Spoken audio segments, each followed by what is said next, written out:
Hey everyone, and welcome to another deep dive. This one's coming to you from Vintage Car Chronicles. That's right, your daily fix of all things classic car. You can catch us on Spotify, Deezer, Apple Music, and YouTube, basically wherever you get your podcasts. We're everywhere.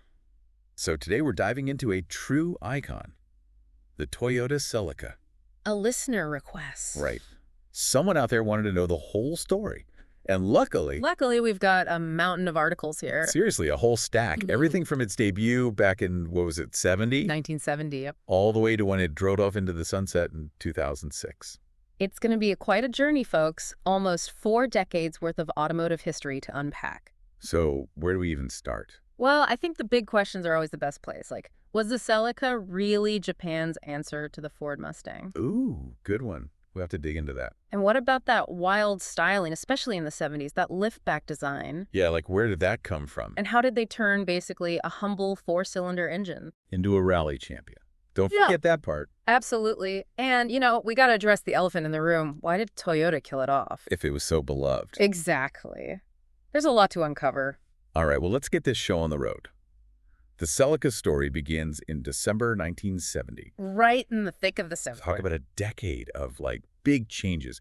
The Celica was clearly aiming for, the younger crowd. Definitely. That generation that was craving, I don't know, a sense of freedom, and they loved to drive. Just for the fun of it. Cruising, Yeah. road trips. Top down, maybe. Maybe. It was a different time. Totally. And I can't help but think about, the American pony cars that were huge back then. Mustangs, Camaros. Right. That whole vibe. Sporty looks, but you could still use them every day. Not just a weekend warrior. Toyota definitely saw that trend and thought, we can do that too. But better. Well, with that famous Japanese reliability, at least. And even the Celica's name had this, aspirational feel to it. Oh, yeah. What does it even mean? It comes from the Latin word coelica, meaning heavenly or celestial. Whoa, okay. They weren't messing around. Aiming for the stars. Literally. Now, that first-gen Celica, especially the 73 liftback, it kind of had a Mustang vibe, didn't it? I see it, especially that fastback roofline, where the roof slopes down all the way to the rear bumper, and those vertical taillights. Yeah. Toyota wasn't shy about, let's say, borrowing inspiration, especially for the American market. Smart move, probably. But here's where it gets clever. They weren't just copying. Underneath, they used the chassis from their Carina sedan. Wait, the Carina, that was their family car, right? Exactly, a practical, everyday sedan. So they took a family car and made it sporty. In a nutshell, yeah. And it was brilliant. It kept costs down, and they could still focus on making it fun to drive. Which is what a Celica's all about, right? At its heart, yeah. Plus, they offered a bunch of different engines. You could get a fuel-sipping 1.4-liter or go for the peppier 2.0-liter. So there was a Celica for everyone. Exactly. Different needs, different budgets. Toyota was thinking ahead. Okay, now this is where it gets really interesting. The very first Celica to hit North America back in 71 was the ST model. Okay, the ST. And get this, it had a 1.9-liter engine. Not exactly a powerhouse, huh? Not by today's standards, for sure. But in those days... It was all about reliability and efficiency, I guess. Right, and it was a huge hit. The Celica was a global phenomenon.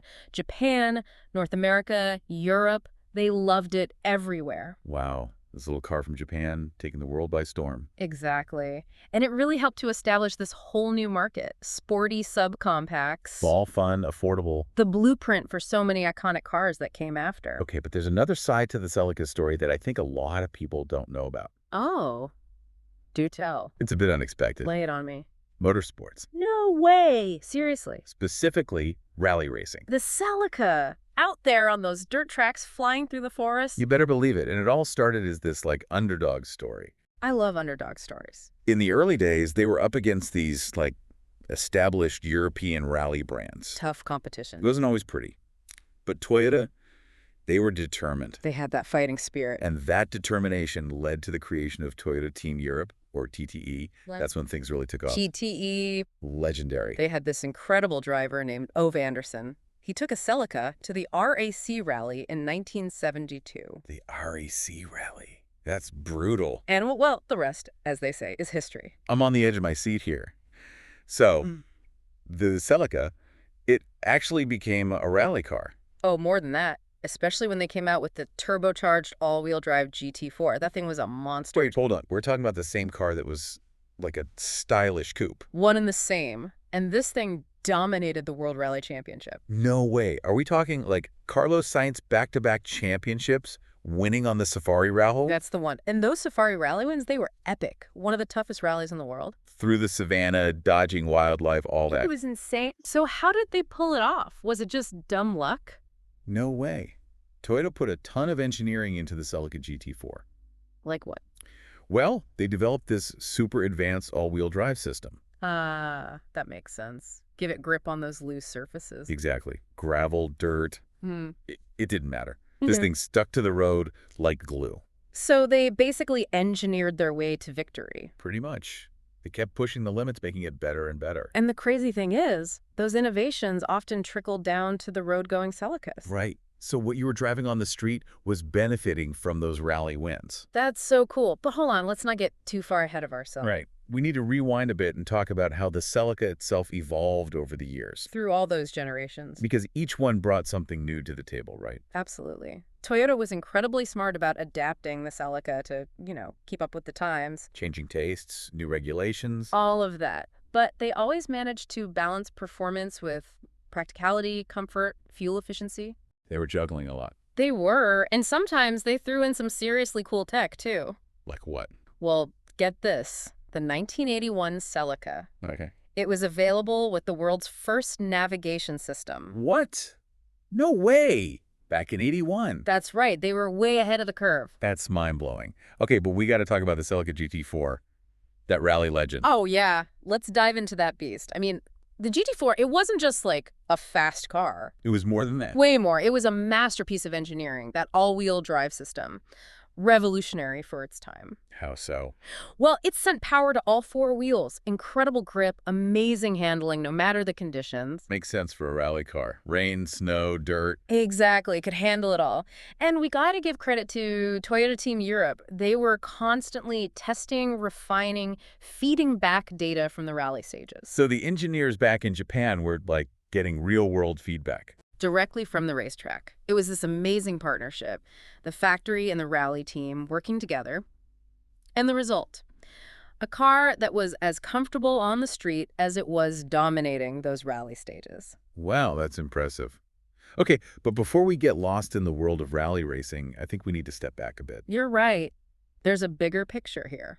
We got to talk about how the Celica evolved over, was it 7 generations? 7 generations, yep. Each one with its own story to tell, its own personality, its own innovations. Where do we even begin? Well, let's go back to the beginning. That first generation, 1970 to 77, that's where it all started. The OG Celica. Exactly. It came in a coupe and a liftback, so you had a choice right off the bat. And importantly, they were affordable. That was a big part of their appeal, I bet. So what were they like? Well, I'm picturing those classic round headlights and that sloping fastback roofline on the liftback. Just a cool-looking car. Sporty and stylish. And remember those fixed rear quarter windows on the liftback? Yeah, kind of unique, right? Definitely added some character. Under the hood, you had your choice of 4-cylinder engines. And the top-of-the-line GT models, those had the twin-cam engines, the ones co-developed with Yamaha. Ooh, Yamaha. Yeah. Those engines are pretty special, aren't they? Yeah, real gems. Yeah. Smooth, linear power delivery made the Celica a joy to drive. It wasn't all about the engine, though, right? Right. The chassis was also well-tuned. They struck a nice balance between comfort and handling. So you could have fun on the twisty roads, but it wasn't punishing on the daily commute. Exactly. And that's what made the Celica such a hit. It was a well-rounded package. Not a hardcore sports car, but definitely fun. And it resonated with buyers. That first generation, it was a huge success. It put the Celica on the map. So what came next? Well, fast forward a few years to 1978. That's when the second generation hit the scene. Okay, what changed? It was a big step forward, both in design and engineering. Noticeably larger, more refined. Growing up a bit, I guess. Yeah. And it was clear they were really targeting the American market with this one. Bigger, more comfortable. I can picture those ones. More angular, right? Modern looking. Totally. They were going for a bolder look, those sharp lines, that notchback roofline. The roof slopes down, and then there's that short, almost vertical trunk lid. Exactly. They wanted a stronger presence on the road. And under the hood, they had updated 4-cylinder engines, including a new 2.2-liter option for the U.S. Got to keep up with the times, right? More power, Maybe better fuel economy, too. For sure. And they even did some special editions. Special edition's always fun. Like in 1980, they have the U.S. Grand Prix GT liftback. What was so special about that one? It was to celebrate Toyota's connection to the U.S. Grand Prix West, held in Long Beach, California. Cool. It had unique styling touches, sporty interior. Then, in '81, to mark the Celica's 10th anniversary, they released the GTA Coupe. The GTA. Ah, you know it. I vaguely remember those. What were they like? It was basically a GT Coupe, but with a touch of luxury. Borrowed some features from the Supra. Fancy. Power windows, upgraded sound system, alloy wheels, that cool two-tone paint job. Sounds like a nice package. It was! Performance and luxury. Kind of a trend that would continue with later Celicas. Interesting. Okay, so we've got the first generation, the second generation. Oh, but before we move on, there's this weird little footnote in Celica history. Oh, I'm intrigued. The Celica Camry. Wait, the what? Bye? A Celica camera. Yeah, it was strange. Basically, it was a second-generation Carina sedan. Remember that family car? Yeah, the one they used for the first Celica. Right, but they gave it a front end that looked like the Celica Supra. So, like a four-door Celica. Kind of. It was a short-lived experiment, though. Didn't really catch on, huh? Not really. They replaced it with the front-wheel drive Camry in '82, but it shows that Toyota was willing to, try things out, play with the Celica nameplate. See what sticks. Exactly. Yeah. Sometimes those experiments, they lead to unexpected discoveries. All right, so onward to the third generation. The third generation, 1982. This is where things get really wild design-wise. Oh, yeah. How so? It was a radical departure. Like, futuristic, angular. Space-age Celica. Totally. Sharp lines, pop-up headlights, that sleek aerodynamic profile. What about the inside? Just as futuristic. Digital instrument panel.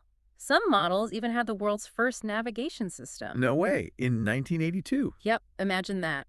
They were pushing boundaries with this one. And of course, those sporty twin-cam engines. You were sticking with those. Yeah, they kept refining them. Better performance, better fuel economy. They even offered a convertible. A Celica convertible. Now that's cool. Right. A whole new dimension to the Celica experience. But maybe the biggest news for this generation was the introduction of the GTS model to the U.S. market. The GTS. What was that all about? This was a Celica built to reclaim its sporty image. Like they felt it was getting too soft. Maybe a little. The GTS had flared wheel arches, bigger 14-inch wheels, sport-tuned suspension, all about handling. Back to its roots. Exactly. And inside you had those grippy bucket seats, leather-wrapped steering wheel, and shift knob. It felt sporty. It was a driver's car. Sounds like fun. So where did they go from there? Well, buckle up, because the fourth generation, which arrived in 1985, marks a major turning point in Celica history. Ooh, dramatic. What happened? They switched to front-wheel drive. Whoa, really? That's a big change. Huge. The previous generations, they were all rear-wheel drive. And I bet some Celica fans were not happy. Yeah, I can imagine. It's a different driving experience. Totally. But the world was changing. Front-wheel drive was becoming the norm. For a lot of reasons, I guess. Right. Packaging, fuel efficiency, traction in everyday driving. It just made sense. So Toyota was adapting. Absolutely. Trying to keep the Celica relevant. But they didn't just slap on front-wheel drive and call it a day. They put some thought into it. They did. They wanted to make sure this new Celica was still fun, still engaging to drive. Did they pull it off? I think so.